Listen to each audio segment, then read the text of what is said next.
أعوذ بالله من الشيطان الرجيم بسم الله الرحمن الرحيم إن الله وملائكته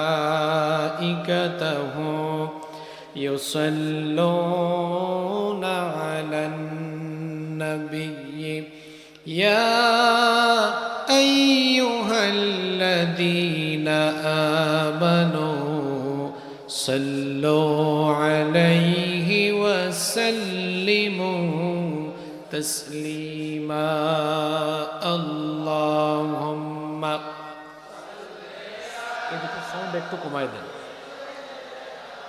وعلى آل سيدنا नहीं दो जहां में मिसाले मोहम्मद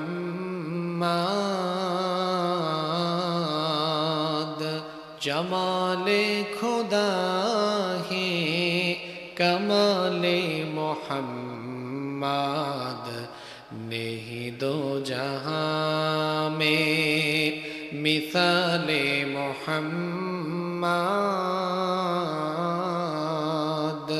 जमाले खुदा है कमाले मोहम्मद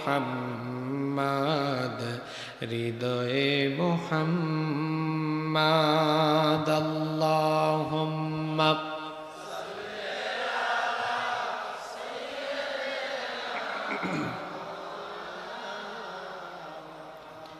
وعلى آل سيدنا মাহে রমজান এলো বছর ঘুরে মুমিন মুসলমানের দারে দারে মাহে রমজান এলো বছর ঘুরে মুমিন মুসলমানের দারে দারে রহমতেরি বাণী নিয়ে মগফিরাতের পয়গাম নিয়ে রহমতেরি বাণী নিয়ে মগফিরাতের পয়গাম নিয়ে এলো সবার মাঝে আবার ফিরে মাহে রমজান এলো বছর ঘুরে মুমিন মুসলমানের দারে দারে মাহে রমজান এলো বছর ঘুরে মুমিন মুসলমানের দারে দারে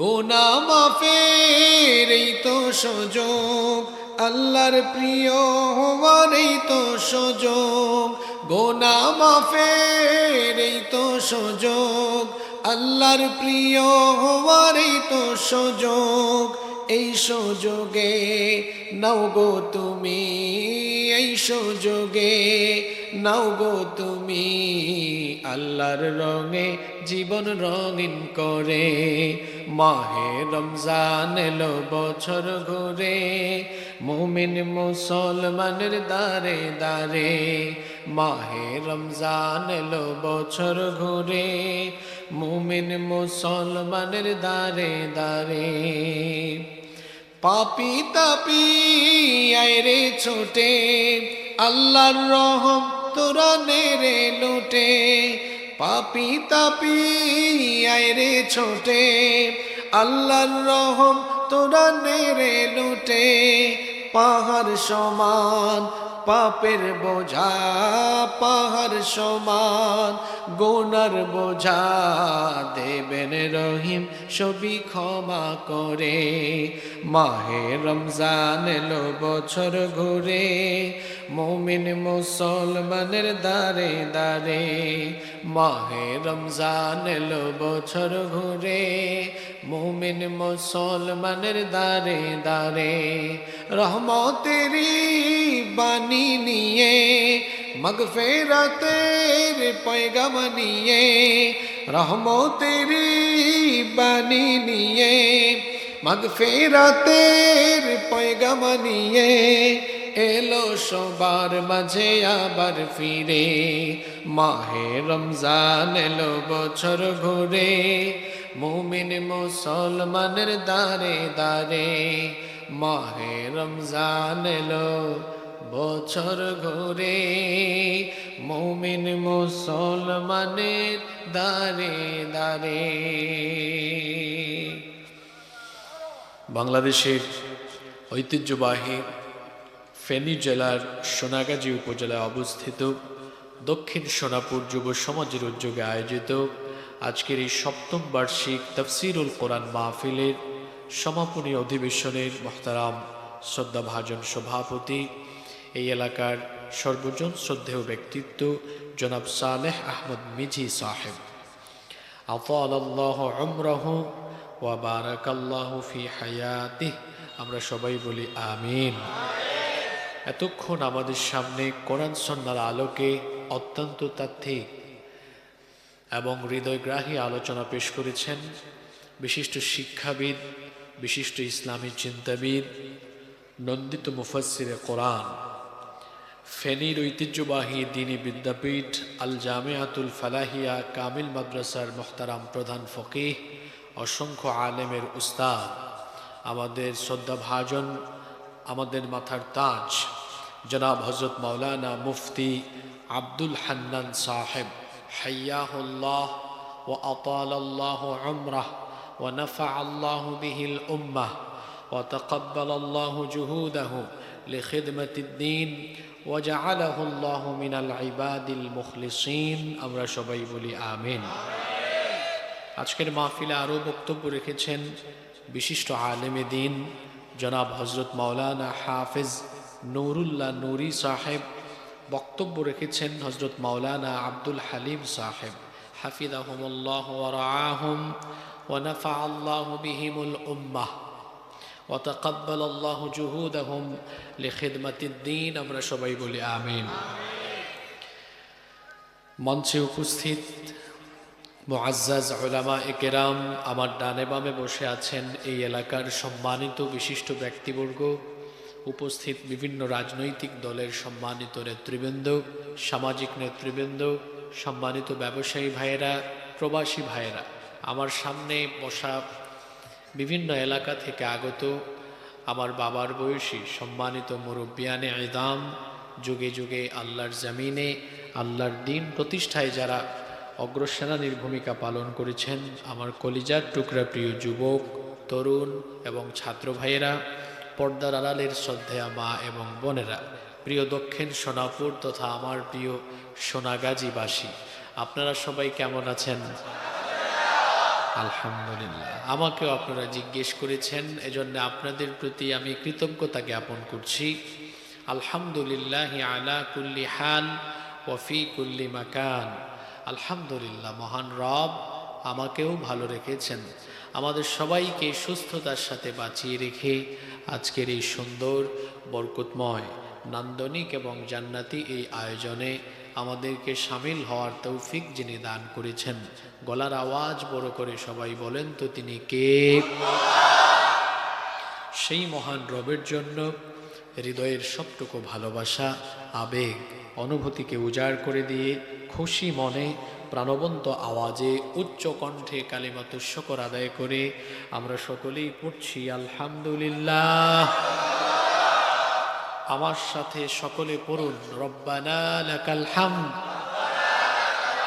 হামদান কাসীরান তাইয়িবান মুবারাকান ফীহি ইয়া রাব্বি লাকাল হামদু ওয়া লাকাশ শুকরু কামা ইয়ানবাগী লিজালালি ওয়াজহিকা ওয়া আযীমি সুলতানিকা লাকাল হামদু বিল ঈমান ওয়া লাকাল হামদু বিল কুরআন ওয়া লাকাল হামদু বিল ইসলাম। আল্লাহর শুকরিয়া আদায়ের পর আমরা অসংখ্য অগণিত দুরুদ এবং সালাম পেশ করছি খাতামুন নবিয়্যিন আশরাফুল আম্বিয়া ওয়াল মুরসালিন রাহমাতাল লিল আলামিন নবিয়ুনা ওয়া সাইয়্যিদুনা ওয়া কুদওয়াতুনা মুহাম্মাদুর রাসূলুল্লাহ সাল্লাল্লাহু আলাইহি ওয়াসাল্লামের প্রতি, যাকে আল্লাহ তাআলা মানব জাতির হেদায়েতের জন্য প্রেরণ করেছেন। আল্লাহুম্মা সাল্লি আলাইহি আল্লাহুম্মা বারিক আলাইহি। এই পৃথিবীতে আমাদেরকে যিনি পাঠিয়েছেন, সবাই বলেন তো তিনি কে? আমরা এসেছি আল্লাহর কাছ থেকে, চলে যাব আবার কার কাছে? আল্লাহর কাছে। ইন্না লিল্লাহি ওয়া ইন্না ইলাইহি রাজিউন। নিশ্চয়ই আমরা আল্লাহর, ফিরে যাব আবার আল্লাহর কাছে। পৃথিবীতে আমরা কেউ থাকব না। মৃত্যুর মাধ্যমে এই জীবনের পরিসমাপ্তি একদিন ঘটে যাবে। তারপরে অনন্তকালের সেই আখিরাতের পথে আমরা যাত্রা শুরু করব। এই পৃথিবী আমাদের আসল ঠিকানা নয়, একদিন চলে যাব আমরা। তারপরে ময়দানে মাহশরে আল্লাহর সামনে যখন আমরা দাঁড়াবো, সেই দিন বিচার দিবসের মালিক যিনি, জোরে বলেন তো তিনি কে? কিভাবে তিনি বিচার করবেন? যারা আল্লাহর হুকুম আহকাম মেনে চলেছে, নবী করিম সাল্লাল্লাহু আলাইহি ওয়াসাল্লামের দেখানো তরিকায় জীবন পরিচালনা করেছে, তাদেরকে খুশি হয়ে যিনি জান্নাত দিয়ে দিবেন তিনি কে? আর যারা জীবনভর গুনাহ করেছে, পাপ করেছে, গুনাহ করতে করতে এভাবেই গুনাহগার হয়ে দুনিয়া থেকে চলে গিয়েছে, গুনাহগারদের, পাপীদের চূড়ান্ত গন্তব্য সেদিন হবে জাহান্নাম। এই জাহান্নাম, পাপী তাপীরা, গুনাহগারেরা জাহান্নাম পাবে মরণের আগে না মরণের পরে? আপনারা বুঝে শোনা জবাব দিন, আমাদের আলোচনায় কোনো ভূমিকা নাই, শুরু হয়ে গেছে কথা। পাপী তাপীরা জাহান্নাম পাবে মরণের আগে না পরে? কিন্তু এমন কিছু গুনাহ আছে, এমন কিছু পাপ আছে, এই পাপের শাস্তি মরার পরে পরকালে জাহান্নাম হলেও দুনিয়াতে থাকতেই, দুনিয়াতে থাকা অবস্থায় এই পাপগুলো, কিছু পাপ এমন আছে, এই পাপগুলোর শাস্তি দুনিয়াতেই যিনি দেওয়া আরম্ভ করবেন তিনি কে? এই কথাকে আমরা এভাবে বলতে পারি, কিছু পাপের শাস্তি নগদ, মানে দুনিয়ায়। কিছু পাপের শাস্তি নগদ, বাকি নাই। যেটা বাকি, বাকি মানে কি? যেটা এখনো অবশিষ্ট আছে, বাকি। গুনাহগার পাপী তাপীরা তো মরণের পরে জাহান্নাম পাবে, এটা নগদ না বাকি?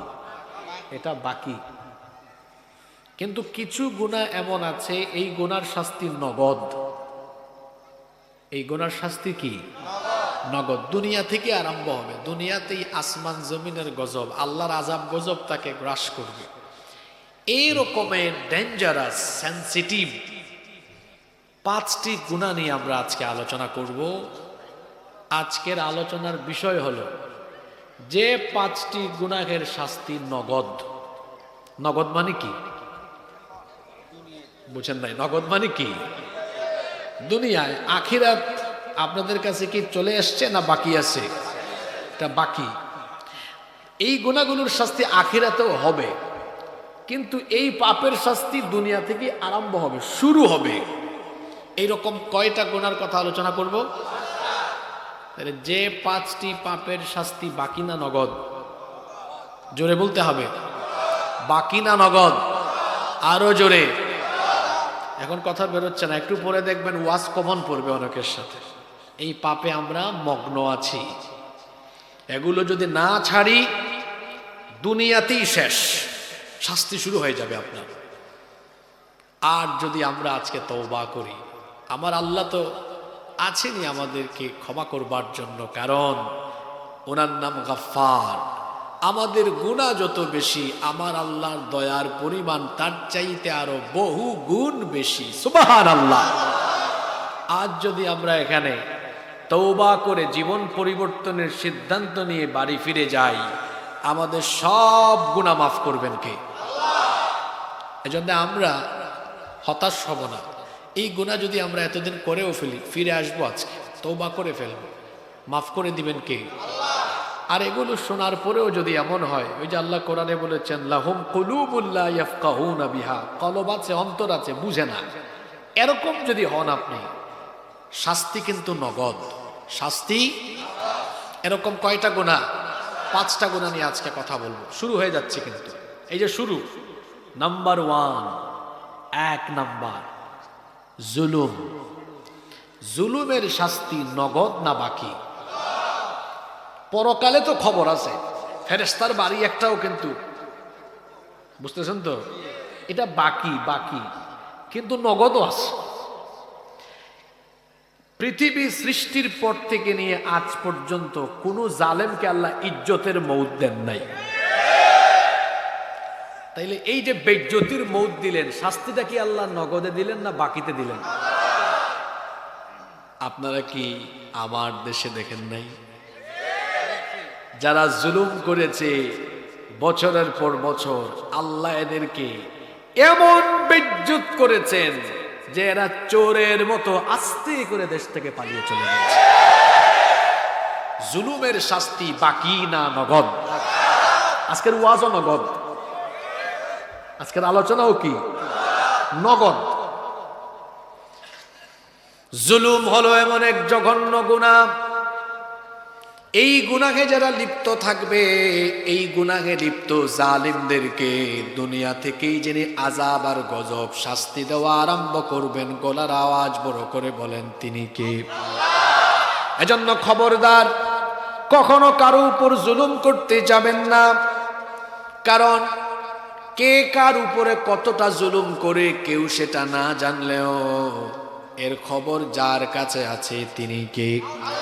এজন্য রব্বুল আলামিন কোরআনুল কারীমের 14 নম্বর সূরা, সূরা ইব্রাহিমের 42 নম্বর আয়াতে বলছেন, ওয়ালা তাহসাবান্নাল্লাহু গাফিলান আম্মা ইয়ামালুন যালিমুন ইন্নামা ইউআখিরুহুম লিয়াউমিন তাশখাসু ফীহিল আবসার।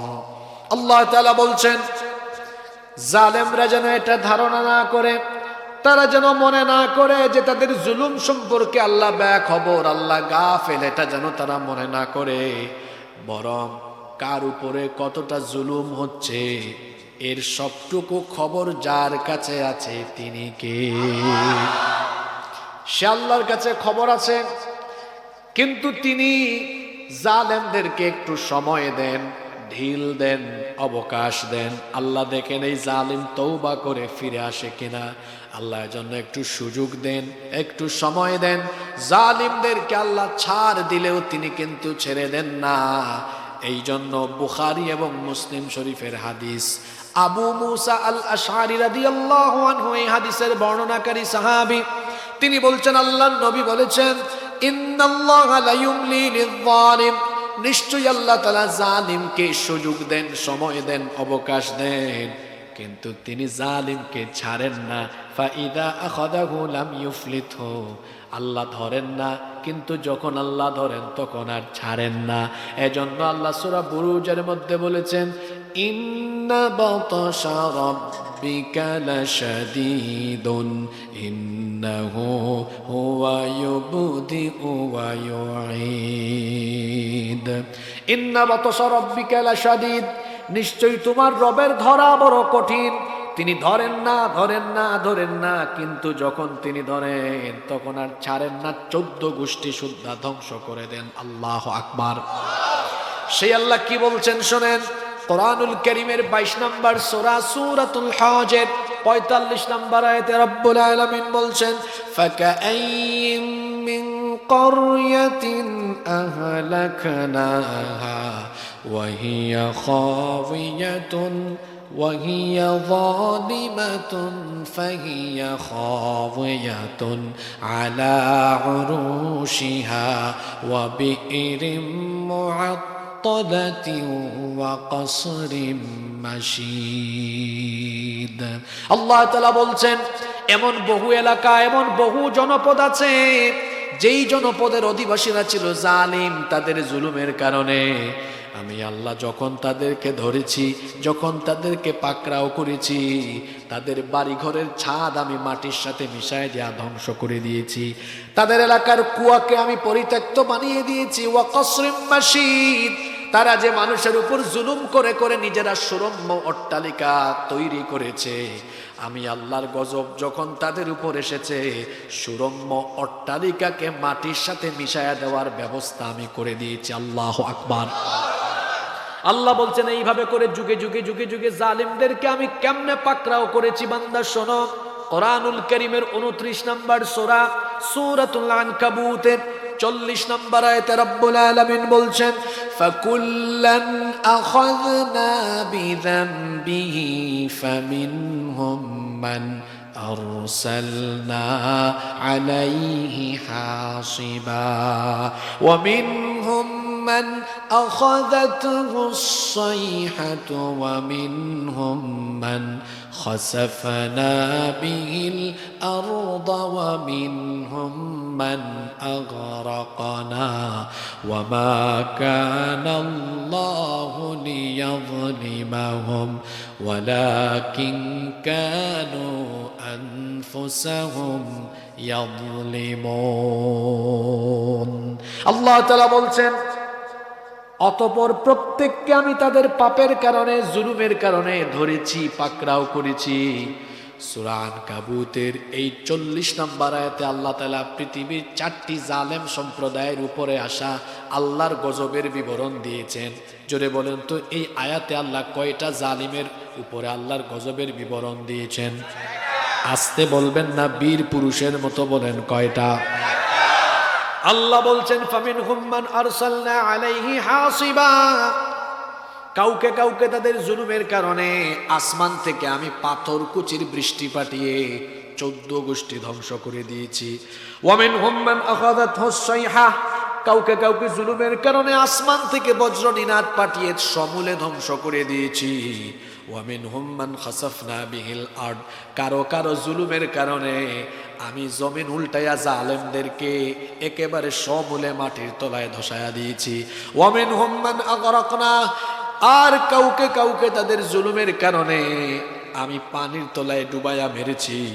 আমাদের সবার জন্য পানির অপর নাম জীবন হলেও ফেরাউনের জন্য পানির অপর নাম মরণ করে দিয়েছেন কে? সে আল্লাহ বলছেন, এইভাবে করে যুগে যুগে যুগে যুগে যত স্বৈরাচার আর জালেম ছিল, সকল স্বৈরাচার আর জালেমদেরকে আমি আল্লাহ নির্দিষ্ট সময় পর্যন্ত কিছুই করি নাই, ধরি নাই। কিন্তু আমি আল্লাহ ছাড় দিলেও তাদেরকে আমি ছেড়ে দেই নাই। যখন ধরেছি তখন আমি তাদের 14 গোষ্ঠী সুদ্ধা দুনিয়া থেকে বিদায় করে দিয়েছি। আমার দেশেও আপনারা চোখের সামনে দেখেছেন, যারা বছরের পর বছর ধরে আলেম উলামার উপরে, নিরীহ জনগণের উপরে, ভালো মানুষদের উপরে জুলুম নির্যাতনের স্টিম রোলার চালিয়েছে। আল্লাহ তাআলা এদেরকে কয়েক বছর সুযোগ দিলেও আল্লাহ যখন ধরেছেন, স্কুল কলেজের ছোট ছোট বাচ্চাদেরকে দিয়া বেইজ্জত বানায় আল্লাহ তাদেরকে দেশ থেকে বিতাড়িত করার ব্যবস্থা করেছে। তাহলে বোঝা গেল আল্লাহ ধরে না, ধরে না, ধরে না, কিন্তু যখন আল্লাহ ধরে তখন আর, এটা আল্লাহর সুন্নত। এজন্য হাদিসে কুদসিতে এসেছে, আল্লাহ তাআলা বলেছেন, ইয়া ইবাদি, হে আমার বান্দারা শোনো, ইন্নী হারামতুয যুলমা আলা নাফসি, নিশ্চয় আমি আমার নিজের উপরে জুলুম হারাম করে দিয়েছি।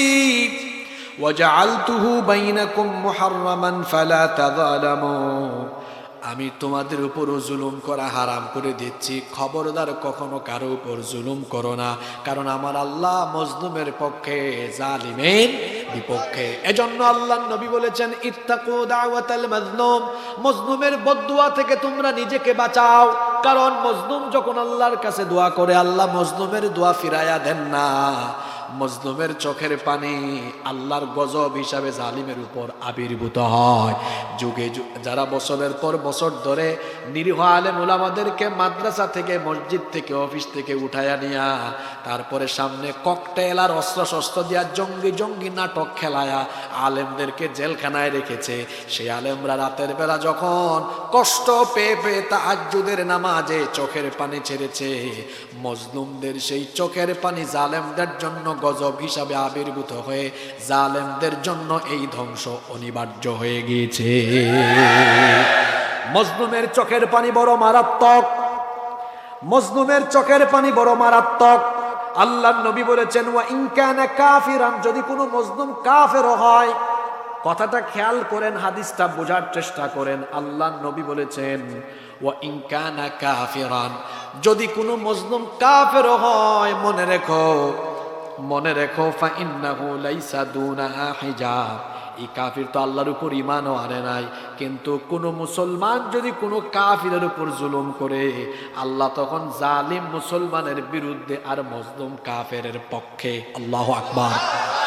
তার মানে বোঝা গেল মুসলিম না অমুসলিম, ঈমানদার না বেঈমান, এটা আল্লাহ দেখবেন পরে, জালিম না মজলুম সেটা আল্লাহ দেখবেন আগে। এজন্য আল্লাহর নবী বলেছেন উনসুর আখাকা যালিমান আও মাজলুমা, তোমার ভাইকে তুমি সাহায্য করো, সে যদি জালিম হয় সাহায্য করো, মজলুম হলেও সাহায্য করো। আপনারা আছেন না ঘুমাই গেছেন? হাদিসটা কিন্তু সেনসিটিভ, বুঝতে হবে। উনসুর আখাকা যালিমান আও মাজলুমা, আল্লাহর নবী বললেন তুমি তোমার ভাইকে সাহায্য করো, জালিম হলেও সাহায্য করো, মজলুম হলেও সাহায্য করো। রসুলের সাহাবীরা বললেন নবী আপনার কথা আমরা বুঝলাম না, মজলুমকে তো সাহায্য করবে এটা বুঝেছি, কিন্তু জালিমকে আবার সাহায্য করা যায় কেমনে? বুঝতেছেন?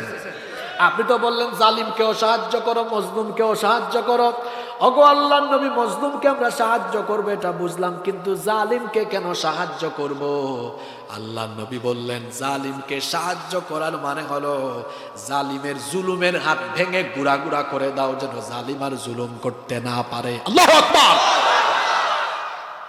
জালিমকে সাহায্য করা মানে হলো জালিমের জুলুমের হাত ভেঙে দেওয়া। জালিমের প্রতি যে দয়া দেখায় সেও জালিম, জালিমের প্রতি যে দয়া দেখায় সেও জালিম। আপনি এখানে একটা সাপ ধরেন তো, ধইরা ছাইরা দেন দয়া দেখাইয়া, এই সাপ কি আপনারে আদর দিবে না ছুবল মারবে? সাপ ধরে সাপ ছাড়লে সাপ যেমন ছবল মারে, জালিমকে ঠিক আপনি যখন ক্ষমা করে ছেড়ে দিবেন, জালিম ফিরে আসলে আবার জুলুমের নির্যাতনে সব ভরে ফেলবে। এজন্য জালিমকে ছাড় দিতে হয় না, জালিমের জুলুমের হাত ভেঙে চুরে টুকরা টুকরা করে দিতে হয়, যাতে করে জালিম আর কোনোদিন জুলুমের কথা চিন্তা করতে না পারে। রাগ করলেন নাকি? অনেকে আমারে পছন্দ করে না, এটা আমিও জানি। কেন? কারণ আমার কথা একটু তিতা তিতা, আর সত্য কথা একটু তিতা তিতাই হয়। হ্যাঁ, হক কথা একটু তিতা হয়, সত্য শুনতে একটু তিতা লাগবে, কিন্তু সত্য আপনাকে বলতেই হবে, যত তিতা হোক। কার পছন্দ হলো কার পছন্দ হলো না এটা দেখার কোনো বিষয় নাই। আল্লাহর কথা, রসুলের কথা যার পছন্দ হবে হবে, না হলে নাই, সত্য কথা বলতেই হবে। কষ্ট হচ্ছে নাকি? আপনাদের কষ্ট হবে কেন? ওয়াজ তো করি আমি। হ্যাঁ, চলবে। আজকে বিষয় কি নগদ না বাকি? আজকের বিষয়টা কি নগদ না বাকি? আসমানের নিচে আর জমিনের উপরের ওয়াজ চলে। যে 5টি পাপের শাস্তি নগদ, মানে কি দুনিয়ায়, মানে কি? 1 নাম্বার কি বললাম এতক্ষণ? জোরে বলেন। জুলুম করবেন। এক মাহফিলে গিয়েছি, আমাকে এরকম একটা স্লিপ দিয়েছে, হুজুর আমি প্রবাসে থাকি। আচ্ছা, তারে একটু দড়ি দিয়ে বাঁধা রাখেন, তার ওয়াজ আজকে আছে একটু পরে। যে বলছে আমি তো আর তারে দেখি নাই, শুধু শুনছি, শুধু তারে রাইখেন, একটু পরে এমন এমন কথা, এই কথাগুলো জুতার বাড়ির চেয়ে মারাত্মক হবে তার জন্য।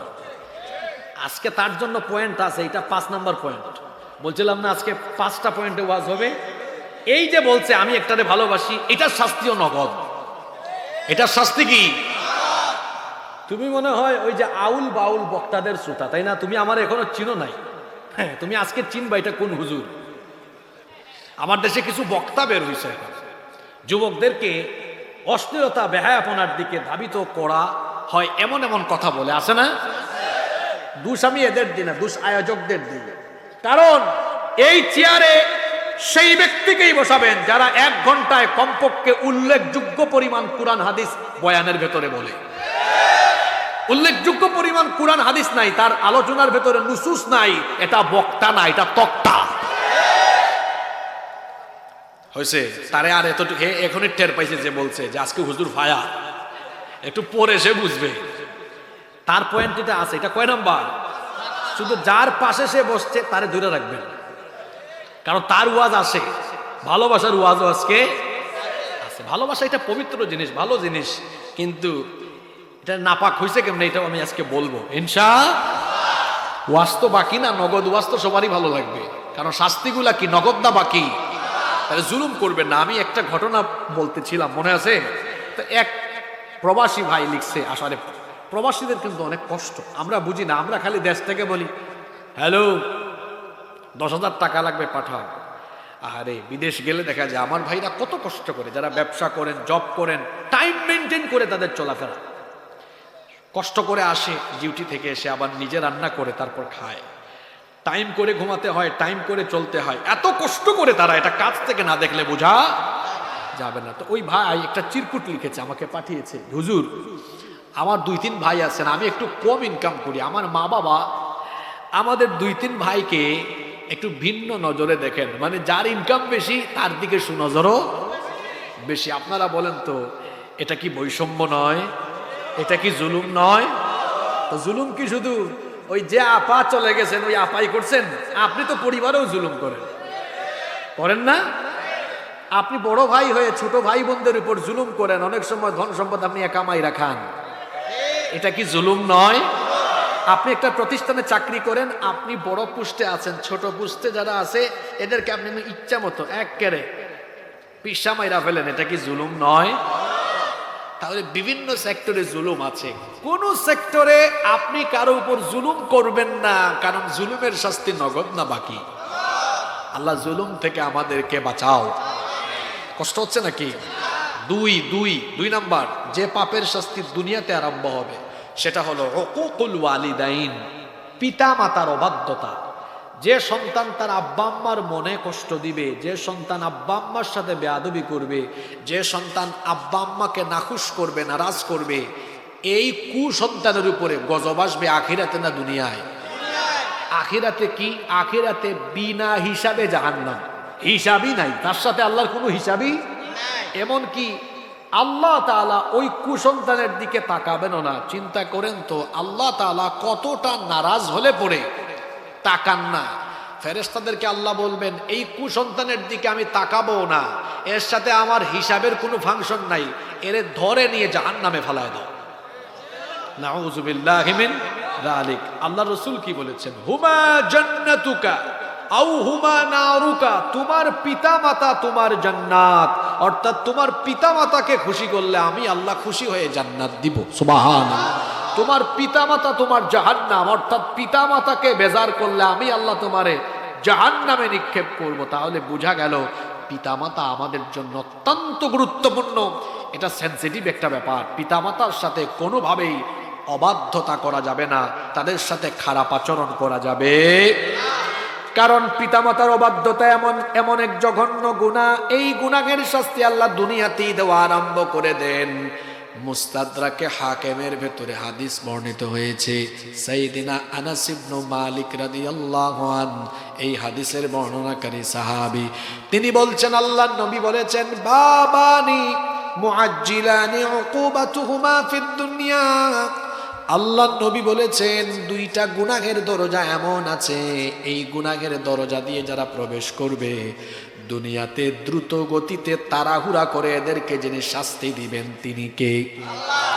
এক নাম্বার সেই পাপের দুয়ারের নাম হলো আল বাগী। আল্লাহর সাথে সীমা লঙ্ঘন যারা করবে তারা দুনিয়াতে দ্রুত গতিতে শাস্তি পাবে। দুই নম্বরে আল্লাহর নবী বললেন উকুকুল ওয়ালিদাইন, পিতামাতার অবাধ্য হবে যারা, দুনিয়াতে দ্রুত গতিতে আল্লাহর তরফ থেকে শাস্তি পেয়ে যাবে তারা।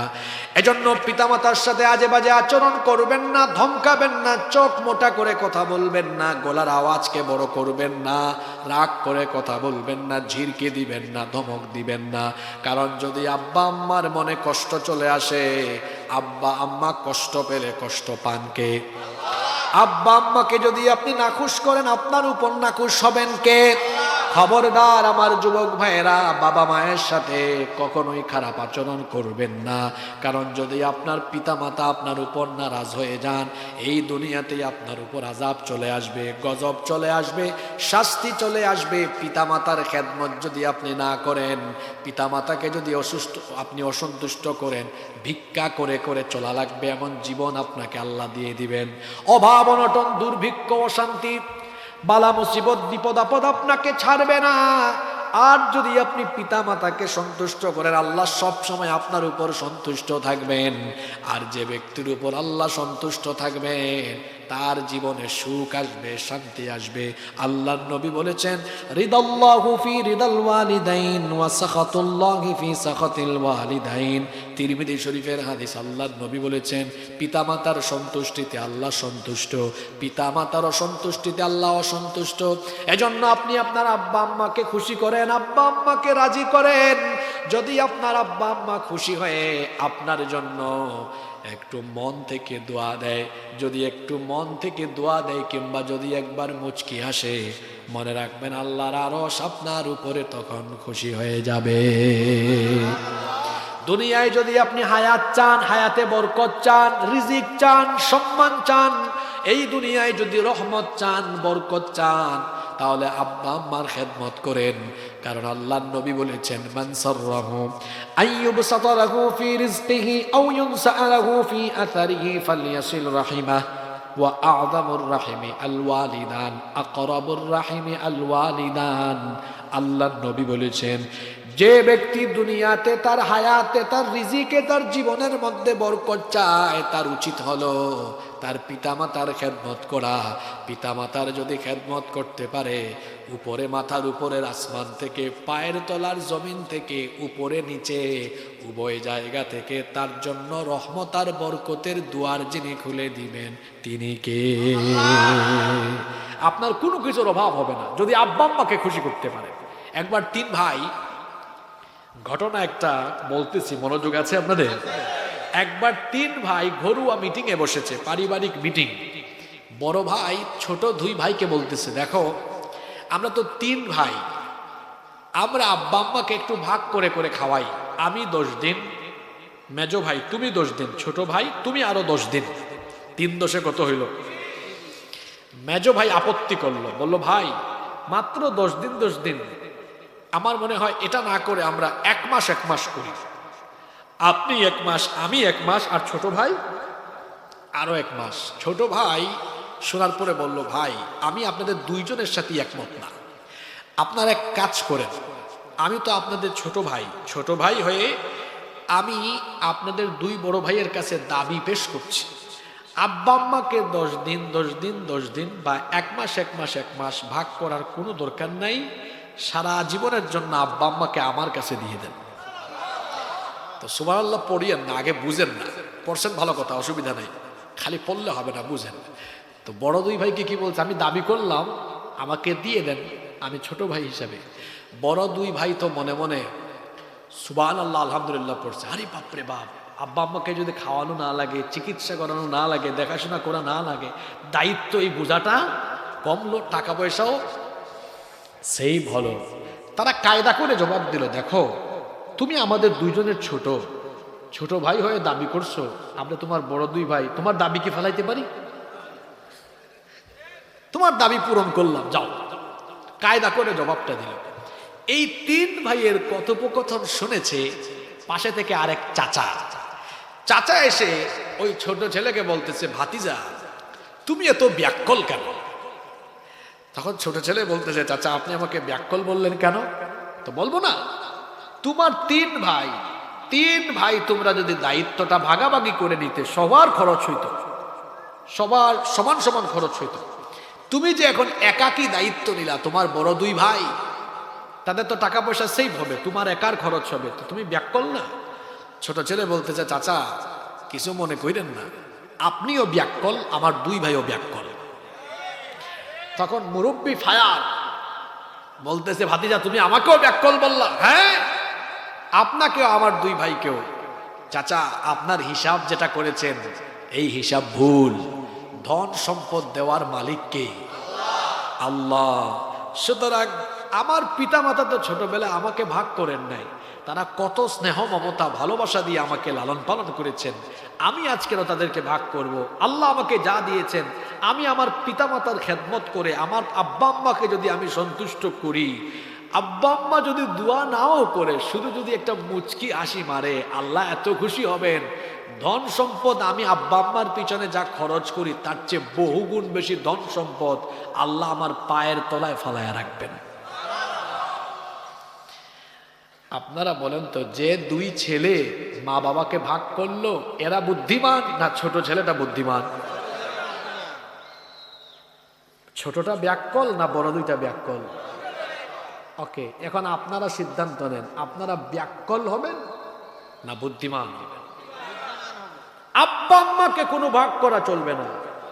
আপনি যখন ছোটকালে অসুস্থ ছিলেন, এই বাবা আপনাকে নিয়ে দৌড়াইছে, এই মা আপনার কত সেবা করেছে, মমতাময়ী মা, আর এই বটবৃক্ষের মতো ছায়া দেওয়া এই বাবা, দুজনে মিলে আপনার জন্য কত কষ্ট কত পরিশ্রম করেছে। এই পৃথিবীতে আল্লাহর পরে আপনার অস্তিত্বের জন্য যাদের কাছে আপনি ঋণী, তারা হলেন আপনার বাবা এবং আপনার মা। মা বাবা দুজনেই হলেন আপনার জন্য সবচেয়ে বড় পীর, কারণ এই দুজন যখন খুশি হয়ে আপনার জন্য আল্লাহর দরবারে হাত তুলবেন, আল্লাহ এই দোয়া ফিরাইয়া দিবেন না। কারণ পিতামাতা সন্তানের জন্য যে দোয়া করেন, সেই দোয়া আল্লাহ কবুল করেন। পিতামাতার খেদমতে লাভ আছে না নাই? আর যারা পিতামাতার সাথে বেয়াদবি করবে, আখিরাতে বিনা হিসাবে, জোরে বলেন বিনা হিসাবে, আর দুনিয়াতে শাস্তিটা নগদে হবে না বাকিতে হবে। আপনাদের সামনে কথা বলবো বলে আল্লাহ মনে হয় এই ছোট বয়সে অনেক কিছু দেখাইছে। আমি নিজের চোখে দেখেছি, আব্বা আম্মাকে আঘাত করা অনেক সন্তানরা খাইতে পারে না, না খায়া খায়া এদিকে ওদিকে ঘুরে ভিক্ষা করে। রোগবালাই অশান্তি বালা মুসিবত বিপদ আপদ তারে ছাড়ে না, কারণ এই পাপের শাস্তি নগদ না বাকি। 3 দিন আগে বিয়ে করেছে, এসে বলে, হুজুর আমার আব্বা আম্মা আমার বউয়ের উপর জুলুম করে, আমি কি করব? কি করবা মানে? জালিম কেন? আব্বা আম্মা কাফির হলেও আব্বা আম্মার খেদমত করতে হয়। বলেছেন কি? এক সাহাবী এসে রসুলকে বললেন, আমার আব্বা আম্মা দুজনেই কাফির, মুসলমান না, আমি কি করব? রসুল বললেন, বাড়ি যাও, কাফির আব্বা আম্মার খেদমত কর। সুবহানাল্লাহ পড়বেন না? আর 3 দিন আগে এক সকিনাকে বিয়ে করে বলে, আমার আব্বা আম্মা জুলুম করে। আরে মিয়া, বউ রাখো বউয়ের জায়গায়, আব্বা আম্মাকে রাখো আব্বা আম্মার জায়গায়। আর আপনার বউ আপনার আব্বা আম্মার বিরুদ্ধে এত কথা বলার সাহস কেমনে পায়? প্রথম দিনে টাইট দেন, খবরদার আমার আব্বা আম্মার ব্যাপারে কোনো শব্দ করবা না, শেষ, দেখবেন শেষ। আপনি নিজেই যদি চান্স দেন তো চান্স পাবে তো। বাবা মা বাবা মায়ের জায়গায়, আর বউ বউয়ের জায়গায়। পিতা মাতার পায়ের তলায় জান্নাত রেখেছেন কে? খবরদার আব্বা আম্মার সাথে বেয়াদবি করা যাবে না। এই পাপের শাস্তি নগদ না বাকি? কষ্ট হচ্ছে নাকি আপনাদের? বাকি 3টা বলবো না মোনাজাত দিয়ে দিব? এই 3টা কিন্তু সেনসিটিভ, এর জন্য 3টাই রাখছি আমি শেষে। 3টা বলবো। 3, কোন মুসলমানকে আপনি যদি বেইজ্জত করেন, তার মান সম্মান নষ্ট করেন, এটার শাস্তি নগদ। দুনিয়াতে আল্লাহ আপনাকে বেইজ্জত বানায়া ছাড়বেন। হাদিস পড়বো, তার আগে একটু আপনাদেরকে চোখে আঙ্গুল দিয়ে দেখাই। আমাদের দেশে ভাতের হোটেলের এক মালিক ছিল না? তার নামটা জানি কি? হারুন। হারুন, ওই ছেলেরা একটু মস্কারা করে হাউন আঙ্কেল বলে আর কি। আচ্ছা, এই হারুন কত আলেম ওলামাদের মানিজ্জত নষ্ট করার অপচেষ্টা করেছে, কি বলেন? করে নাই? এই যে একজন কওমি অঙ্গনের আলেম আছেন, একটু ছোট, মাওলানা রফিকুল ইসলাম মাদানী, উনি ফেসবুকেও লিখেছে, উনি অনেক জায়গায় বলছেও, উনি যখন জেলে ছিল তখন ওনাকে জেল থেকে একদিন বের করে রাতের বেলা হাতির জিলে রাস্তার 2 দিকে ব্লক করে, তারপরে এক অসভ্য অর্ধনগ্ন মহিলাকে তার পাশে এনে ছবি তুলেছে। তিনি বললেন, আপনারা কেন এই কাজটা করলেন? বলল, রিমান্ডে যা বলবো স্বীকারোক্তি দিবেন, নইলে এই যে ছবি তুলছি না, একদম মানুষের সামনে এগুলা কি করব, ফাঁস করে আপনাকে বেইজ্জত বানায় ছাড়বো। তো মাওলানা রফিকুল ইসলাম মাদানী বলছেন, আমি সেদিন চোখের পানি ঝরিয়েছি আর আল্লাহকে বলেছি, আল্লাহ তুমি তো সব দেখছো, একটু আগে না আমি বললাম মজলুমের চোখের পানি জালেমের জন্য অভিশাপ হিসাবে গজব হয়ে ফিরে আসে। ভাতের হোটেলের মালিক ক্যামেরার সামনে মানুষকে ভাত খাওয়ায়, আর ক্যামেরার আড়ালে কি করে তা তো আপনারা জানেন। আচ্ছা, এটা তো ভদ্র সমাজ, এখানে সব কথা আমি বলতেও পারবো না, কারণ আমার মুখের তো একটা লজ্জা আছে। এই হারুন আলেমদের চরিত্র নষ্ট করার কাজ করেছে। আল্লাহ তারে এমন বেইজ্জত বানাইছেন, কি বেইজ্জত বানাইছেন এটা যুবকরা জানে, আমি আর বলবো না। জানেন কিনা? মানুষের মান সম্মান নষ্ট করবেন, দুনিয়াতে আপনাকে বেইজ্জত বানায় ছাড়বেন নগদে নগদে নগদে। তিনি কে? আর যে মহিলা পালিয়ে গেল চোরের মতো, এই মহিলার আরো যত অনুসারীরা আছে এরা মাঝে মাঝে চিল্লায়, তুমি একটু বেহায়া, তুমি একটা বেশরম, তুমি একটা বেলাজ। এজন্য বলেছি, কারণ তোমাকে রেখে সে যে পালিয়ে গেল, তুমি কোন মুখে তার পক্ষে কথা বলো? সে যদি তোমাকে আর তোমার দেশকে ভালোবাসতো সে এখানেই থাকতো। গত 15-16 বছর আলেমদের উপর নির্যাতন হয় নাই? এদেশের মুসলিম মানুষের উপর নির্যাতন হয় নাই? কেউ দেশ ছেড়ে পালিয়ে গিয়েছে? তা আমরা 15 বছর থাকতে পারলাম, হামলা মামলা সব খায়া। আপনি 5 তারিখের পরে 5 মিনিট থাকতে পারলেন না কেন? এই বুঝি দেশের প্রতি ভালোবাসা? আর কথায় কথায় আলেমদেরকে এরা রাজাকার বলতো, আমাদেরকে বলে পাকিস্তানি রাজাকার। অথচ আমাদের পাসপোর্ট আছে, চেক করে দেখেন, জীবনে কোনোদিনও আমরা পাকিস্তান যাওয়া আসা করি নাই। কিন্তু আমাদেরকে যারা পাকিস্তানি রাজাকার বলে, ওদের পাসপোর্ট চেক করেন, ওরা নিয়মিত ভারতে যাওয়া আসা করে। সুতরাং আমি বলতে চাই, আমাদেরকে যে অপবাদ দেওয়া হয়, এই অপবাদ সম্পূর্ণ মিথ্যা। বরং আমরা বলতে পারি, যারা এই দেশকে ভারতের খাতে বিক্রি করে ভারতীয় সেবাদাস হিসাবে এই দেশকে পরিণত করতে গিয়ে যারা ব্যর্থ হয়েছে, অবশেষে তারা আবার ভারতে পালিয়ে গিয়ে তারা প্রমাণ দিয়েছে তারা হলো ভারতীয় রাজাকার। এই মহিলা করল কি? এই কোরআনের বাগানের রূপকার, কোরআনের কিংবদন্তি খাদেম শহীদ আল্লামা সাঈদীকে ধর্ষণকারী, যুদ্ধাপরাধী, মানবতা বিরোধী এই রকম ট্যাগ, এই রকম অপবাদ দিয়ে উনার মান সম্মান নষ্ট করে উনাকে বাংলাদেশের জনগণ তৌহিদবাদী মুসলমানদের হৃদয় থেকে আলাদা করতে চেয়েছিল। কিন্তু এই মহিলা কি সফল হয়েছে? ঘটছে উল্টা। আসলে এই মহিলা যা করে সব হয় উল্টা। কিছুদিন আগে দিল্লি থেকে ভাবছে ভাষণ একটা দেই, দেখি দেশে অশান্তি লাগানো যায় কিনা। কিন্তু কি কপাল পোড়া মহিলা, চাইছে দেশে অশান্তি লাগাইছে, চাইছে দেশটাকে পুরাইতে, উল্টা সে নিজের সবকিছু হারাইছে। সে যেদিকে আগায় ওইদিকে খালি নিজের উপর বিপদ ডেকে আনে। চেয়েছিল আল্লামা সাঈদীকে জনগণ থেকে বিচ্ছিন্ন করার জন্য, কিন্তু জনগণ থেকে বিচ্ছিন্ন করতে পেরেছে? উল্টা আল্লাহ তারে এমন শাস্তি দিয়েছেন, জনগণ থেকে আল্লাহ তাকে বিচ্ছিন্ন বানায় দিয়েছে। এই শাস্তি এসেছে কার তরফ থেকে? কি বোঝা গেল?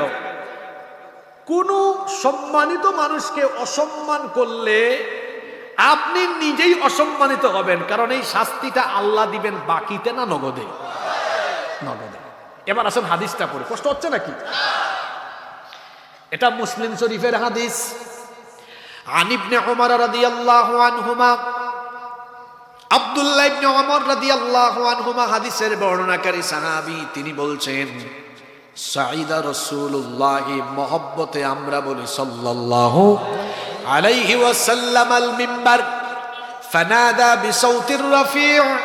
তিনি বলছেন আল্লাহর নবী মিম্বরে আরোহণ করলেন, তারপরে গলার আওয়াজকে বড় করে বক্তব্য দিলেন, ইয়া মা'শারা মান ক্বাদ আসলামা বিলিসানিহি, হে ওই সকল লোকেরা যারা মুখ দিয়ে ঈমানের ঘোষণা দিয়েছো, ওয়ালাম ইউফদিল ঈমানু ইলা কলবিহি, কিন্তু এখনো যাদের কলবে অন্তরে ঈমান বদ্ধমূল হয় নাই, ভালো করে শোনো, লা তু'যুল মুসলিমিন, কোন মুসলমানকে কষ্ট দিও না, ওয়ালা তুআইরুহুম, কোন মুসলমানকে বেইজ্জত করো না, মান সম্মান নষ্ট করো না, ওয়ালা তাত্তাবিউ আওরাতিহিম, কোন মুসলমানের গোপন বিষয় তালাশ করো না, আমাদের সমাজে অনেক মানুষ আছে দেখবেন ছিদ্রান্বেষণ করে, অর্থাৎ মানুষের গোপন গোপন বিষয় তালাশ করে, আর গোপন গোপন বিষয় তালাশ করে এগুলো বেফাস, এগুলো ফাঁস করে দিয়ে বলার জন্য বাংলাদেশে কিন্তু সংসদ ভবন আছে দুই জাতের। জুড়ে বলেন কয় জাতের?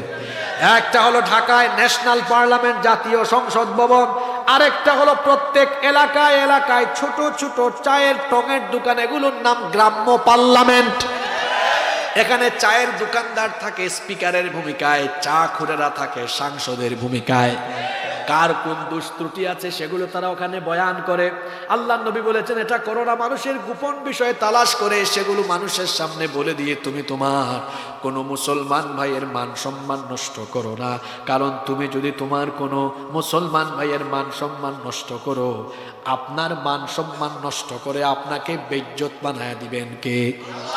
আর আপনি যদি তার বিপরীত কাজটা করেন, অর্থাৎ কারো ভুল ত্রুটি দেখেছেন, দুষ্ত্রুটি দেখেছেন, মানুষের সামনে বলে তাকে লজ্জা না দিয়ে একাকী তাকে সংশোধন করে দিলেন, আর তার দুষ্ত্রুটিগুলো মানুষের থেকে আড়াল করে রাখলেন, ফায়দাটা কি হবে শুনেন। আল্লাহ নবী বলেছেন লা ইয়াসতুরু আবদুন আবদান ফিদ দুনিয়া ইল্লা সাতারাহুল্লাহু ইয়াউমাল কিয়ামাহ। মুসলিম শরীফের হাদিস, আল্লাহ নবী বলেছেন যে ব্যক্তি তার কোনো মুসলমান ভাইয়ের দোষ ত্রুটি গোপন করে রাখবে, মানুষকে বলবে না, কিয়ামতের দিন আল্লাহ ওই ব্যক্তির দোষ ত্রুটি গুনাহগুলো গোপন রেখে আল্লাহ তাকে জান্নাত দিয়ে দিবে।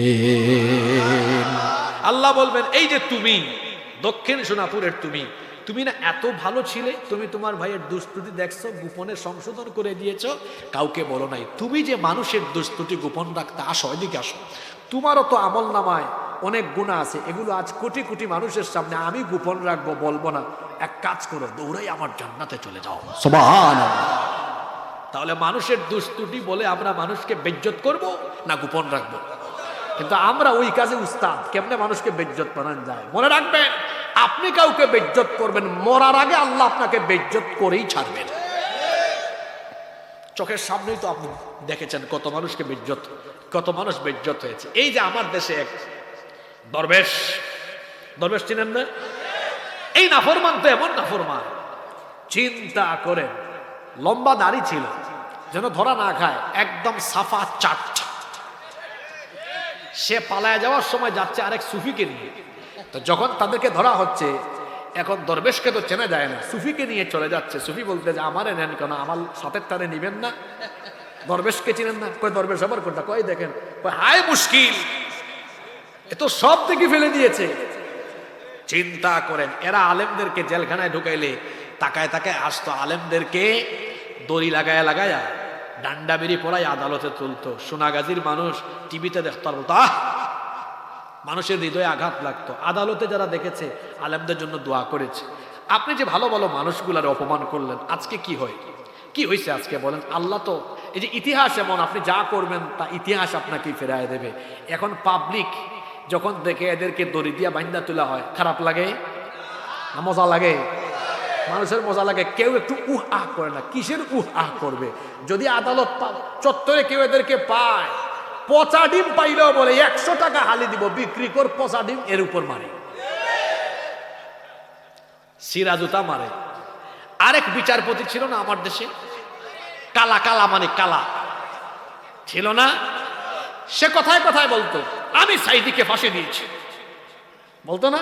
আর যত আজেবাজে শব্দ চয়ন করতো, এই যে তুচ্ছ তাচ্ছিল্য করে কথা বলতো। সারাটা জীবন তার এভাবে গেল, আলেম ওলামার বিরোধিতা করে, সম্মানিত মানুষকে অসম্মান করে করে। বুড়া বয়সে কেমন বেইজ্জত হয়েছে। আবার ধরা খাইছে আমার এলাকায়। আমার বাড়ি কোয়াই মাতৌকাতে, জানেন নি আপনারা? আমার বাড়ি কুনানো। আমরা সিলেটি মানুষ খুব অতিথি পরায়ণ। তারে ধরে কলা পাতায় শুয়ে রেখেছে। তারপরে যুবকরা আরো কি জানি করেছে, ওইটা বলা যাবে না। সম্মানিত ভাইয়েরা, আপনি কোন মুসলমানের মান সম্মান নষ্ট করবেন, আল্লাহ আপনাকে বেইজ্জত বানাবেন। বাকি না নগদ, বাকি না নগদ। আমরা কি এই কাজটা করব? আপনাকে দেখছেন আমার চাচা বড় স্মার্ট, বেশি অ্যাডভান্স, একদম সার্চ করে ছবি বার করে দেখাইতেছে। মাশাআল্লাহ, মাশাআল্লাহ বলেন। আপনার ফেসবুক আছে নাকি চাচা? আছে? ফেসবুক আছে? হাসেন কেন, হাসেন কেন? শুনেন, অনেক যুবক আছে বয়সে 20 বছর, কিন্তু তার মন মানসিকতা চলাফেরা 80 বছরের বুড়ার মতো। আর অনেক চাচা আছেন বয়স 90 বছর, মন মানসিকতা তেজ এখনো 20 বছরের যুবকের মতো। হাসলেন কেন? উনি আমার বাবার বয়সী মানুষ। আমরা আমাদের বাবাদেরকে সম্মান করি, আমরা দোয়া করছি আল্লাহ আমার বাবাকে নেক হায়াত দান করুন, ইমানি জিন্দেগি নসিব করে দেন। যাদের চুল দাড়ি সাদা হয়েছে আল্লাহ এদেরকে পছন্দ করেন। আপনি কেন হাসলেন? হ্যাঁ, আল্লাহ রসুল বলেছেন সে আমার উম্মত নয় যে বড়কে সম্মান করে না, ছোটকে স্নেহ করে না। তিনি তো আমাদের বাবার বয়সী, আপনি হাসলেন কেন? আল্লাহ আমাদেরকে মাফ করে দেন, আপনিও মাফ করে দেন। সম্মানিত ভাইয়েরা, কষ্ট হচ্ছে? আমি যদি আর বড় জোর কয়েকটা মিনিট নেই, আপনারা রাগ করবেন? কি করবেন? আজকে একটু শিডিউলটা একটু দেরি হয়ে গেছে এই জন্য। আচ্ছা, কয়টা বললাম মনে আছে? একটু সবক নিয়ে নি। 1 নাম্বার, জুলুমের শাস্তি নগদ না বাকি। 2 নাম্বার, পিতামাতাকে কষ্ট দেওয়া। 3 নাম্বার, কোন মুসলমানের মান সম্মান নষ্ট করা। 4, শুনতেছেন আপনারা? হারাম খাওয়া, অন্যায় পথে অবৈধ পথে হারাম পথে পয়সা উপার্জন করে হারাম খাবে যাবা, হারাম খুররা শাস্তি পাবে দুনিয়াতে নগদ না বাকি। নগদ নগদ, হারামের শাস্তি নগদ, হারাম খুরের শাস্তি বাকি নয়। আল্লাহ নবী বলেছেন, আগে হাদিস শুনেন তারপরে আঙ্গুল দিয়ে দেখাবো কোথায় কোথায় কি হয়েছে। ইন্নাহা দাল মালা খাদিরাতুন হুলওয়া, আল্লাহ নবী বলেছেন নিশ্চয়ই দুনিয়ার ধন সম্পদ এগুলো সুমিষ্ট, চাকচিক্যময়, লোভনীয়। আল্লাহ নবী বলেছেন ফামান আখাযাহু বিহাক্কিহি ওয়া ওয়াদাহু ফি হাক্কিহি ফানি'মাল মাউনাতু হুয়া, যে ব্যক্তি বৈধ পথে সৎ পথে এই সম্পদ উপার্জন করে সৎ পথে ব্যয় করবে, আল্লাহ ওই ব্যক্তির সম্পদের মধ্যে বরকত দিবেন। সুবহানাল্লাহ। ওয়ামান আখাযাহু বিগাইরি হাক্কিহি, আর যে ব্যক্তি অন্যায় অবৈধ পথে এই সম্পদ অর্জন করবে, কানা কাল্লাযী ইয়াকুলু ওয়া লা ইয়াশবা, আল্লাহ নবী বলেছেন ওই ব্যক্তির উদাহরণ হলো সেই ব্যক্তির মতো যে ব্যক্তি খাবার খায় কিন্তু পেট ভরে না, পরিতৃপ্ত হয় না। এত সুন্দর উদাহরণ নবীজি বলছেন। হারামখোরের উদাহরণ হলো তার মতো যে খাবার খায় কিন্তু পেট ভরে না। তার মানে হারামখোর হলো এমন যারা হারাম খেতে খেতে হারামে অভ্যস্ত হয়। এই হারামখোরদের পেট আর দুনিয়ার কিছু দিয়ে ভরে। এদের পরিস্থিতি এমন হয়, এই হারামখোর দেখা যায় অন্যায় অবৈধ পথে টাকা কামায়, সুদ খায়, ঘুষ খায়, জনগণের টাকা মেরে খায়, দেশের সম্পদ লুট করে খায়, চাঁদাবাজি টেন্ডারবাজি করে, হারাম খাইতে খাইতে পেট ভরে না, হারাম পয়সা উপার্জন করে সোনাপুরে বাড়ি বানিয়েছে। লোভ কমে না, লালসা কমে না, কয় সোনাগাজীতে কত তাড়াতাড়ি আরেকটা বানান যায়। হারাম খাওয়া আরো বাড়ায়। সোনাগাজীতে যখন হয়ে যায় কয় একটু ফেনীতে বা চট্টগ্রাম শহরে করি, যদি করতে পারে হারাম খাওয়ার লেভেল আর একটু বাড়ায়, কয় তাড়াতাড়ি ঢাকায় বানাতে হবে। ঢাকায় বানানোর পরে হারাম খাওয়ার লেভেল আরো বাড়ায়। তার পার্টির লোকেরা যারা চাঁদাবাজি করে কয় আমার ভাগ আরো বাড়ায় দাও, খরচ তো বেড়ে গেছে। তখন দেখা যায় মাথায় চলে আসে এই যে আমি এত হারাম খাই, মানুষের উপর জুলুম করি, কোন সময় যে বিপদ আসে দেশ তারা লাগতে পারে। কানাডার বেগমপাড়া বা আমেরিকার নিউ ইয়র্কে সেকেন্ড হোম বানায় রাখি, ওখানেও বানায় রাখে। বানায় রাখার পরেও এই হারামখোরের হাজার হাজার কোটি টাকা থাকা সত্ত্বেও তারপরেও হারাম খাওয়া ছাড়ে না। কেন হারাম খাওয়া ছাড়ে না? আল্লাহ বলছেন আল হাকুমুত তাকাসুরু হাত্তা যুরতুমুল মাকাবির। প্রাচুর্যের প্রতিযোগিতা তাকে এমন ভাবে মত্ত রেখেছে কোনোদিন সে এখান থেকে আসবে না। হাত্তা যুরতুমুল মাকাবির, যতক্ষণ না সে কবরে পৌঁছায়। রাসূল বলেছেন এদের পেট কোনোদিনও ভরবে না, কেবলমাত্র পেট ভরবে সেই দিন 3.5 হাত কবরের মাটি তাকে গিলবে যেই দিন। এজন্য নবী বলেছেন ওয়ালা ইয়ামলা ফাহু ইল্লা তুরাব, 3.5 হাত মাটি ছাড়া এদের পেট জীবনেও ভরবে না। এত হারাম খায়। এদের উপমা হলো ওই ব্যক্তির মতো খাবার খায় কিন্তু পেট ভরে না। আমার দেশে চোর হলো 2 জাত। বুঝে থাকলে বলেন তো চোর কয় জাত? একটা অভাবে আর একটা স্বভাবে। এক লোক তার ঘরের মধ্যে খাবার দাবার নাই, তার বউ বলতেছে ওগো শুনছো ঘরে কিন্তু কিছুই নাই। লোকটা যাচ্ছে দক্ষিণ সোনাপুরের পাশ দিয়ে, দেখছে পাশেই আছে ফুলকপির ক্ষেত, আছে আলুর ক্ষেত, ডানে বামে তাকায় দেখে কেউ নাই, 2-3টা ফুলকপি আর কিছু আলো লুঙ্গির চিপার ভিতরে ঢুকায় মারছে দৌড়। এই লোকটা অভাবের চোর না স্বভাবের চোর? অভাবের চোর। আরেক ব্যক্তি এসপি, ডিসি, সচিব, বড় বড় পোস্টে আছে, সরকার তাকে মাস শেষে বেতন দেয়, ঈদের সময় বৈশাখ মাসে ভাতা দেয়, তারপরে তাকে থাকার জন্য কোয়ার্টার বাসা দেয়, গাড়িও দেয়। এরপরও তার কাছে গেলে টেবিলের নিচে হাত ঢুকায়, কয় এদিকে কিছু দিয়া যান। কিছু নিয়ে গেলে কয় বকশিস দেন, কলমের খুঁচায় দুর্নীতি করে। মানে আমার দেশের অবস্থা হলো যেন এমন, যে যত বড় দায়িত্ব পায় সে তত বেশি চুরি করে। দেখেন নাই আমার দেশ থেকে পলাতক ওই মহিলা কি বলে, কয় আমার পিয়ন ছিল, কত কোটি টাকার মালিক, কি ছাড়া চলে না। আপনি এমন কেন গো যে আপনি আপনার চারপাশে যে চোর ডাকাত লালন পালন করেছেন সেটা নিজের মুখে প্রকাশ করে দিয়ে আপনি যে চোর ডাকাতের জননী তা নিজেই প্রমাণ করেছেন। চিন্তা করেন, একজন পিয়ন। এই কথা শুনে অনেক ব্যবসায়ীরা বলবে কেন যে এত কষ্ট করে ব্যবসা করি, ওখানে পিয়ন হইলে লাভ ছিল। সম্মানিত ভাইয়েরা, এই যে সরকার তাকে গাড়ি বাড়ি বেতন ভাতা দেয়, তারপরে লোকটা যে এত চুরি করে, আপনাদের কি মনে হয় সে অভাবের চোর না স্বভাবের চোর? আমার দেশে অভাবের চোর বেশি না স্বভাবের চোর বেশি? সুতরাং জেন জি যারা কষ্ট করে ত্যাগ রক্ত জীবন দিয়ে এই দেশের নতুন স্বাধীনতা এনেছে, আমি আমার এই ভাইদের প্রতি আর দেশের সমস্ত মানুষের প্রতি আমি আমার একটি আবেদন পেশ করতে চাই। সেটি হলো এই, যে হারে এই দেশে স্বভাবের চোর আছে, এইভাবে করে বিভিন্ন গুরুত্বপূর্ণ চেয়ারে স্বভাবের চোর থাকলে দেশের পরিবর্তন হবে না। সুতরাং এই দেশের পরিবর্তন সাধন করতে হলে দেশের গুরুত্বপূর্ণ চেয়ারগুলো থেকে স্বভাবের চোরদেরকে সরায়া সেই চেয়ারগুলোতে কোরআনওয়ালা মানুষদেরকে বসাতে পারলে এই দেশের পরিবর্তন হবে। এজন্য কোরআনের ওয়াজ শুধু করলে হবে না, এই কোরআন শুধু মসজিদ মাদ্রাসা আর মাহফিলে রাখলে চলবে না, এই কোরআনকে দেশের সর্বোচ্চ জায়গা পার্লামেন্ট সেক্রেটারিয়েটের বঙ্গভবনে নিয়ে যেতে হবে।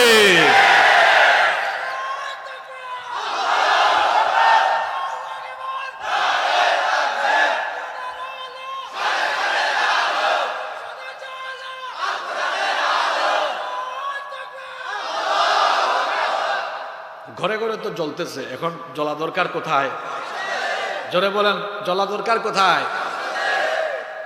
54 বছর হয়েছে 71-এর পরে, সব দেখা শেষ, বাকি আছে আল কোরআনের। আমরা এখন কোরআনের বাংলাদেশ চাই। কি বলেন আমার আব্বাজানরা, আপনারা চান না বাবারা? যুবক ভাইরা কি চায় না? জেন জি আমরা কোরআনের বাংলাদেশ চাই কি চাই না? হ্যাঁ, আপনাদেরকে চাইতে হবে, কারণ আপনাদের পাওয়ার বেশি। আমি যুবকদেরকে সবচেয়ে বেশি ভালোবাসি, কারণ যুবকরা হলো টর্নেডোর মতো, তারা হলো নদীর স্রোতের মতো। এই যে আমার হাতে টিস্যু, নদীর স্রোত আসতেছে, টিস্যু থাকলে থাকবে না চলে যাবে। নদীর স্রোতের সামনে যা আসে তা যেমন ভেসে যায়, এই যুবকদের বিরুদ্ধে কোনো ফেসিবাদ স্বৈরাচার বা জালেম দাঁড়ালেও সেই স্বৈরাচার জালেম ফেসিবাদরা নদীর স্রোতের মতো ভেসে যায়। সুতরাং যুবকদের গণজোয়ার যদি কোরআনের পক্ষে চলে আসে, বাংলাদেশে কোরআনের পক্ষের এই যুবকদের সামনে দাঁড়িয়ে থাকার দুঃসাহস কারো হবে না ইনশাআল্লাহ। আমার জেন জি ছাত্র তরুণ যুবক ভাইদেরকে কোরআনের জন্য কবুল করেন। কষ্ট হচ্ছে আপনাদের? হারাম খাওয়া, হারাম খুরদের শাস্তি নগদ। দেখেন না আপনারা, যে হারাম খুররা হারাম পথে হারাম সম্পদের পাহাড় গড়েছে, উপভোগ করতে পারে নাই, সব ফালাইয়া থইয়া চোরের মতো চলে গিয়েছে। হারামে আসলে ভাই আরাম নাই, এটা কি করা যায় না, উপভোগ করা যায় না। দেখবেন হারাম খুরদের রোগ আর রোগ, হারাম পন্থায় যা কামায় সব ওই মাউন্ট এলিজাবেথে গিয়ে খরচ করে আসতে হয়, আরাম নাই। রিক্সাওয়ালা আছে না, রিক্সাওয়ালা আমার ভাই কত কষ্ট করে পেডেল চালায়া চালায়া তা পেডেল ঘুরায়া ঘুরায়া মাথার ঘাম পায়ে ফেলায়, এই যে সামনে গরমের দিন আসতেছে, আহারে কত কষ্ট করে আমার ভাইরা।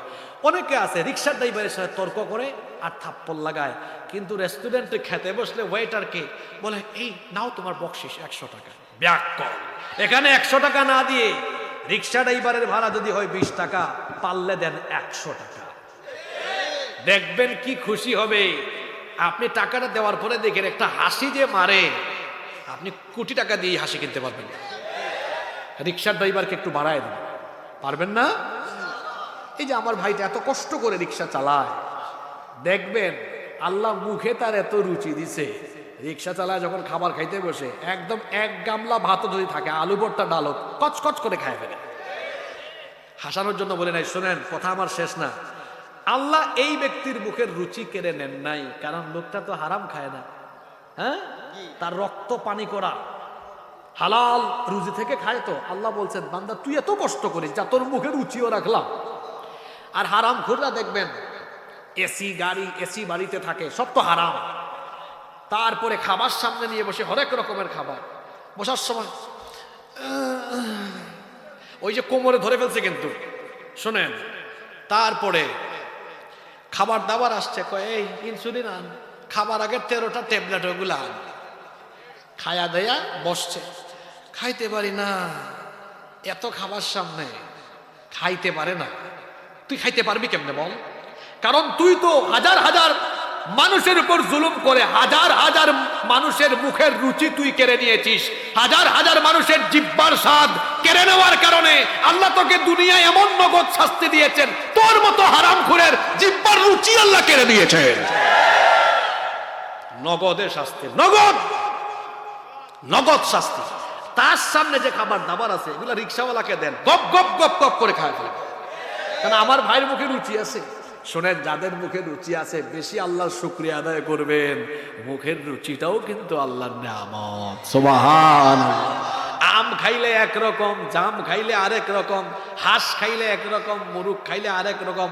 ওয়াশ করি আমি আর জিহ্বার পানি পরে আমার সামনে অনেকের, দেখছেন, তার মানে রুচি আছে। আলহামদুলিল্লাহ পড়েন, এটা আল্লাহর নিয়ামত, এটা আল্লাহর নিয়ামত। আপনি খাবেন, আল্লাহ তো খাওয়ার জন্য দিয়েছেন। আল্লাহ বলছেন খা, খা, অসুবিধা নাই, কিন্তু শুকরিয়া কর। শুকরিয়া করলে আমি তোর নিয়ামত আরো বাড়ায়া দিব। সুবহানাল্লাহ।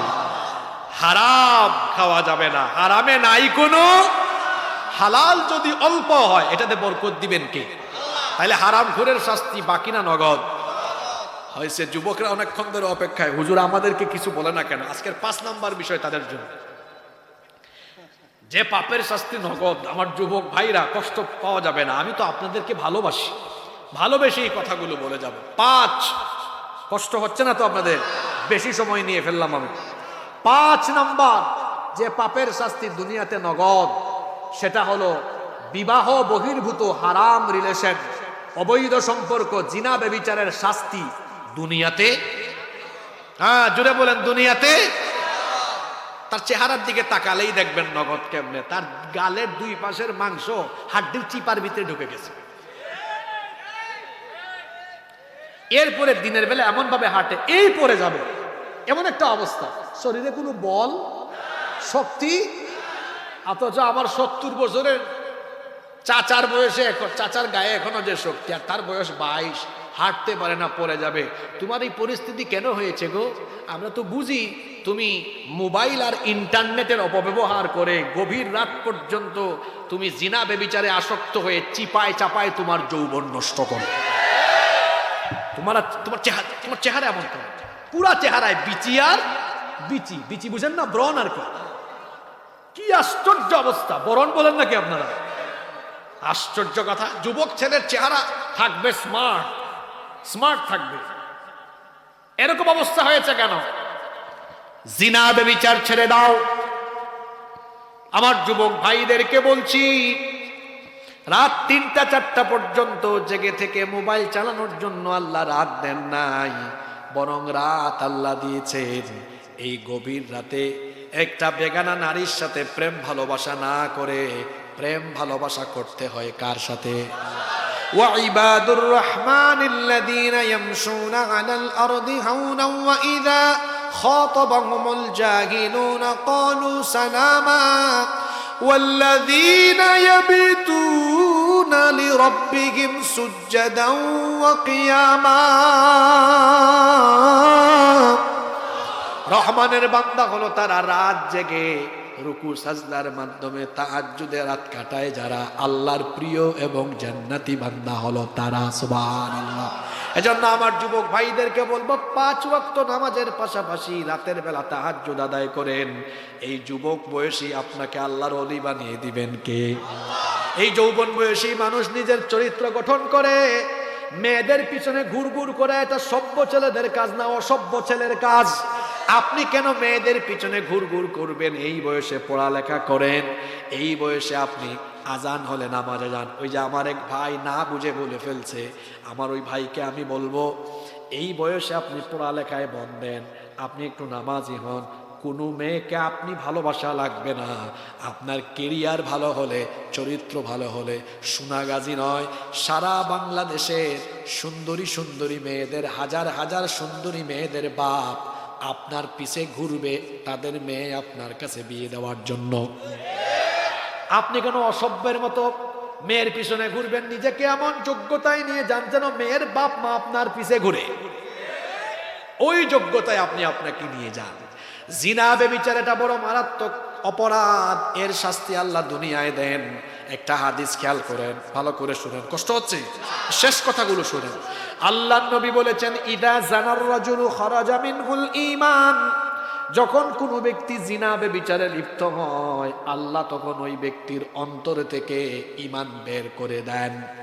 কানা আলাইহি কাদুল্লাহ, তার অন্তর থেকে ঈমান বের হয়ে এই শামিয়ানার মতো বা আকাশের মেঘখণ্ডের মতো ছায়ার ন্যায় ভাসতে থাকে। তার মানে বোঝা গেল, যখন কোনো ব্যক্তি ব্যভিচারে লিপ্ত হয় তার অন্তরে আর ঈমান থাকে না। যার অন্তরে ঈমান থাকে না সেটা ঈমানদার না বেঈমান। আমার যুবক ভাইরা আমার দিকে তাকান, এই যে রসুলের হাদিস, আপনি জিনা ব্যভিচার করলে অন্তরে ঈমান থাকে না, ঈমান চলে যায়। এই যে রাতের বেলা গুগল শরীফ, ইউটিউব শরীফে ঢুকে চোখের জিনা, কানের জিনা করেন, ও আমার ভাই, এই যে জিনার কারণে আপনার অন্তর থেকে ঈমান বের হয়ে গেল। আপনি যে এভাবে ঘুমালেন, ও আমার ভাই, এই রাতের বেলা এই অবস্থায় আপনার মরণ হতে পারে কি পারে না? যদি এই অবস্থায় মরে যান গো ভাই, তাহলে আপনার পরকাল হাসর কি হবে শোনেন। আল্লাহর নবী তো বলেছেন, ইউবাসু কুল্লু আবদিন আলা মা মাতা আলাইহি, যে মানুষ যে অবস্থায় মরবে ওই অবস্থায় হাসরের মাঠে উঠবে। তা আপনি যদি বেবিচারে লিপ্ত থেকে ঈমানহীন বেঈমান হয়ে মরেন, আপনার হাসর হবে ঈমানদারের সাথে না বেঈমানের সাথে? ও আমার ভাইয়েরা, পায়ে ধরে আপনাদেরকে বুঝায় যায়, এই পথটা ছেড়ে দেন, নইলে বেঈমানের সাথে হাসর হবে। আপনাদের পা ধরে বুঝায়া যায়, তওবা করে ফেলেন, আল্লাহ মাফ করে দিবেন। আর রসুলের কথা শুনেন, আল্লাহ রসুল বলেছেন, ইয়া শাবাব আল ইসলাম, হে ইসলামের যুবকেরা, গদ্দু আবসারুকুম, তোমাদের চোখের হেফাজত করো, পরনারীর দিকে তাকায়ও না। ওয়াহফাদু ফুরুজাকুম, লজ্জাস্থানের হেফাজত করো, অর্থাৎ বিবাহ বহির্ভূত হারাম সম্পর্ক করো না। যদি তোমরা এই কাজটা করতে পারো যুবক, রসুল বলছেন, ও যুবক শোনো, কাল কিয়ামতের দিন আমি রসুল নিজে তোমার জন্য জান্নাতের জিম্মাদার হয়ে যাব। তাহলে এই চরিত্রবান যুবকের হাসর হবে রসুলের সাথে। সুবহানাল্লাহ পড়বেন না? আর জিনা ব্যভিচারে লিপ্ত যুবকের হাসর হবে কার সাথে? বেঈমানের সাথে। আমরা হাসর চাই কার সাথে? আমার যুবক ভাইরা জোরে বলেন, হাসর চাই কার সাথে? জিনা ব্যভিচার ছেড়ে দেন, সুন্দরী বউ পাবেন ইনশাআল্লাহ, ভালো বউ পাবেন। আপনি আগে ভাগেই টেনশন করেন না। আমার চাচারা রাগ করেন না, এদেরকে একটু বুঝাই দেই সুন্দর করে। এই যে তুমি ইন্টারমিডিয়েটে পড়ো, তোমার ক্লাসের মেয়ের দিকে তুমি যে তাকাও, এই ব্যাককল কাজ তুমি কেন করো বলো তো? তুমি যখন অনার্স থার্ড ইয়ারে যাবা, দেখবা তোমার এই সহপাঠী এই মেয়েটার 3টা বাচ্চা থাকবে। তোমার এই বয়স আমরা পাস করে আসছি তো আমরা জানি। তুমি মাস্টার ডিগ্রি শেষ করবা, দেখবা তোমার সহপাঠীদের 3টা 4টা করে বাচ্চা আছে। হুদাই এই টেনশন করো না। যারা বিয়ে শাদী করছেন, কি ভাইরা ঠিক বললাম না? সময় নষ্ট করবেন না। নারীর ফিতনা এটা বড় ফিতনা। এই ফিতনায় পড়লে কেরিয়ার শেষ, জীবন শেষ। কারণ জিনা ব্যভিচারের শাস্তি বাকি না নগদ? ও আমার যুবক ভাইরা বলেন, বাকি না নগদ? কি আর জরিনা সকিনা, তা কেন টাইম আছে আমাদের? ক্যারিয়ার সুন্দর করে সাজান, জরিনা সকিনার বাপ আপনার পিছে ঘুরবে। আপনি ঘুরবেন না ঘুরাবেন? জোরে বলেন, ঘুরবেন না ঘুরাবেন? হ্যাঁ, ঘুরাবেন। নিজেকে ওই যোগ্যতায় নিয়ে যান। আল্লাহ আমার ভাইদেরকে কবুল করে। দেখি তো আমার এই দক্ষিণ সোনাপুরের বাবারা ভাইয়েরা কেমন মনোযোগী হয়ে আজকের ওয়াজ শুনলেন। আজকে আমরা আলোচনা করলাম যে 5টি পাপের শাস্তি বাকি না নগদ। আপনারা শুধু ওই পাপের নামটা বলবেন। 1, মাশাআল্লাহ, 1, খুব গরম পাবলিক এখানে, জুলুম। 2, আব্বা আম্মাকে কষ্ট দেওয়া। 3, কোন মুসলমানের মান সম্মান নষ্ট করা। 4, হারাম খাওয়া। 5, জিনা ব্যভিচার করা। এই 5টা অপরাধ থেকে যদি আমরা বাঁচতে পারি, চিন্তা করে দেখেন, 5টা খুব গুরুত্বপূর্ণ। এই 5টা থেকে বাঁচতে পারলে জীবন বদলে যাবে ইনশাআল্লাহ। এই 5টি অপরাধ থেকে আমাদেরকে বাঁচান।